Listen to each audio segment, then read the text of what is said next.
안녕하세요. 예수의 전서결기 안희한 목사입니다. 문재인 대통령이 대한민국의 대통령이 되고 나서 나라가 참 많이 어려워졌어요.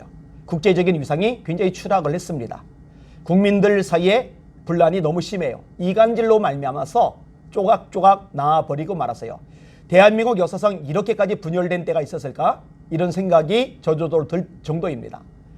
이 문 대통령을 추종하는 문파들, 소위 이제 대깨문들 외에는 대다수의 국민들이 등을 돌리고 있는 상황입니다. 이 문 대통령의 말실수도 상상을 초월할 정도인데 이 부분에 대해서 좀 언급을 하려고 합니다. 첫 번째로 문재인 자서전에 나와 있는 겁니다. 베트남이 공산화되는 것에 희열을 느꼈다. 해서는 안 될 말이죠. 자유민주주의 대한민국의 대통령으로서 대통령이 되려고 마음먹은 사람으로서 절대로 해서는 안 될 소리죠. 왜 대한민국이 지금 이렇게 엉뚱한 방향으로 흘러가고 있는지 그 뿌리, 그 사상의 근원이 뭔지를 알 수 있게 해주는 대목입니다. 두 번째로 세월호 아이들이 했던 말이 있죠. 방명록에 썼던 걸 미안하다. 그 말은 당연히 해야죠. 그런데 고맙다. 이 고맙다라는 말은 절대로 써서는 안 됩니다. 아이들이 죽었잖아요. 가슴 아픈 일이 이 대한민국 땅에서 일어난 거잖아요. 근데 정권 잡게 해줬다고 고맙다고 하는 거죠. 세 번째로 다리 잘린 국군 장병에게 충격적인 말을 했죠. 짜장면 먹고 싶냐. 아니 다른 위로하고 격려하고 용기 줄 수 있는 말들이 그렇게 많은데 그 와중에 짜장면 얘기를 왜 해요? 참 놀랍습니다. 이분이 했던 것 네 번째로 선거에서 지면 사퇴하겠다. 뭐 이거는 사실 문 대통령만이 아니죠. 정치인들 대부분이 보여주는 속성이기도 합니다. 세 차례 정도 얘기했나요? 사퇴하겠다. 그런데 사퇴 안 해요. 끝까지 가죠. 다섯 번째로 미세먼지 강력하게 항의하겠다. 중국 때문에 미세먼지로 말미암아서 대한민국 국민들이 오랫동안 고통을 겪었어요. 불편을 겪었어요. 정말 힘들어했어요. 숨쉬기가 힘든 대한민국이 돼버렸잖아요. 그런데 끽소리를 못합니다. 여섯 번째 트위터의 야동 표지 업로드 후에 침묵 모드죠. 사과라도 해야 되는데 이럴 때도 말을 안 해요. 일곱 번째 페미니스트 대통령이 되겠다. 그래서 여자들 대우해주는 작업을 하나 보죠. 여성가족부 이런 부처를 밀어주나 보죠. 맘카페 지원을 해줬나 보죠.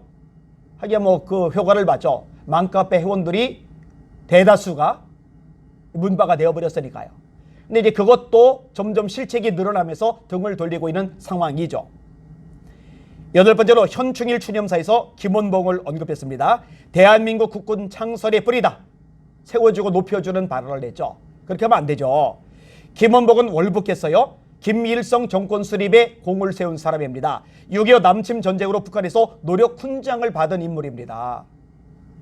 아홉 번째로 중국은 높은 산봉우리 같은 나라, 한국은 작은 나라지만 중국몽 함께하겠다. 이거는 대한민국 대통령이 입에 담을 수 있는 얘기가 아니죠. 뭐가 중국은 산봉우리처럼 높은 나라고 대한민국은 작은 나라입니까?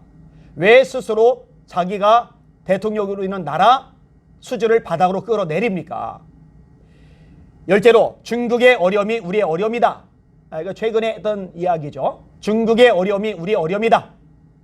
중국의 어려움 신경 쓸 시간에 자국민들의 어려움을 신경 쓰세요. 자영업자들 다 죽어나가고 있잖아요. 지금 자살률이 폭증하고 있잖아요. 경제가 밑바닥이라 힘들어하는 국민들이 너무 많잖아요. 11번째, 목사님들 앞에서 뭐라고 얘기했어요? 예배나 기도가 마음의 평화를 줄 수는 있지만 바이러스부터 지켜주지는 못한다. 완전히 무시하고 짓밟는 얘기죠. 종교 지도자, 교회 지도자를 만났으면 대한민국이 코로나19로 어려움을 겪고 있으니 기도해 주세요. 이것을 놓고 함께 기도해 주세요. 이렇게 부탁을 해야지 기도나 예배가 바이러스에 아무 소용없다. 이런 식의 얘기를 어떻게 하냐고요. 해서는 안 될 말이죠. 12번째, 정인이 사건으로 말미암아서 전 국민이 분노를 했어요. 공부를 크게 샀잖아요. 그거는 아동학대의 문제이지 입양 부모의 문제가 아닙니다. 그런데 한다는 소리가 뭐예요? 입양 부모의 경우에도 마음이 변할 수가 있기 때문에 일정 기간 안에는 입양을 다시 취소한다든지 또는 여전히 입양을 하고자 하는 마음은 강하지만 아이하고 맞지 않는다고 할 경우에 입양 아동을 바꾼다든지 아이 반품 얘기. 아이를 바꾼다. 아니 애가 물건입니까? 참 대단한 말을 했어요. 13번째, 2018년 12월 4일 뉴질랜드 방문을 합니다. 양국 정상회담 후에 공동 기자회견에서 한 말입니다. 김정은 위원장의 서울 답방이 연내에 이루어질 가능성이 있다. 2018년도에. 지금 2021년도죠. 근데 2018년도 이후에도 김정일의 답방을 얼마나 목이 빠져라 기다리고 있는지 참 꾸준한 헛소리를 하셨어요. 그죠? 14번째, 2019년 8월 5일 수석 보좌관회에서 이렇게 말합니다. 이번 일, 일본의 경제 보복을 겪으면서 우리는 평화 경제의 절실함을 다시 한번 확인할 수 있었다. 남북 간의 경제 협력으로 평화 경제가 실현된다면 우리는 단숨에 일본 경제의 우위를 따라잡을 수 있다. 그래 놓고 뭔 얘기 듣습니까? 북한 통해서? 삶은 소대가리 소리 들은 거죠. 그리고 그 얘기에는 또 침묵 모드.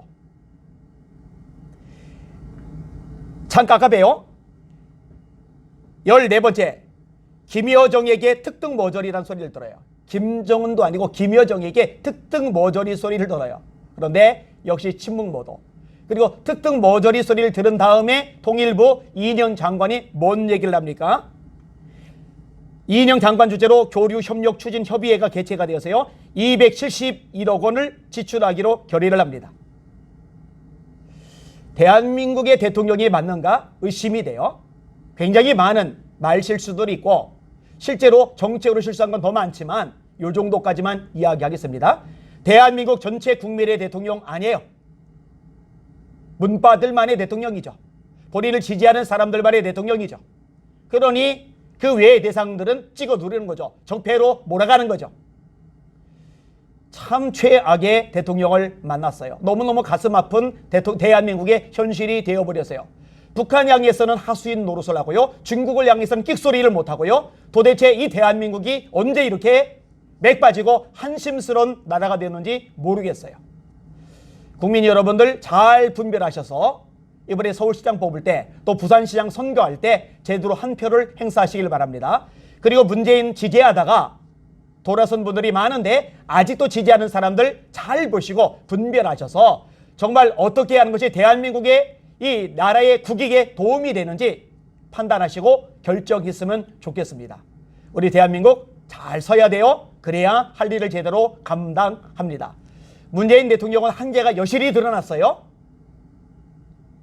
그리고 문재인 대통령을 지지하는 더불어민주당 역시 한계를 여실히 드러냈어요. 이 정권이 계속 이어지면 절대로 안 됩니다. 이 부분을 놓고도 같이 기도하시고 움직여 주시기를 주님의 이름으로 부탁을 드립니다. 우리 힘을 냅시다. 할렐루야.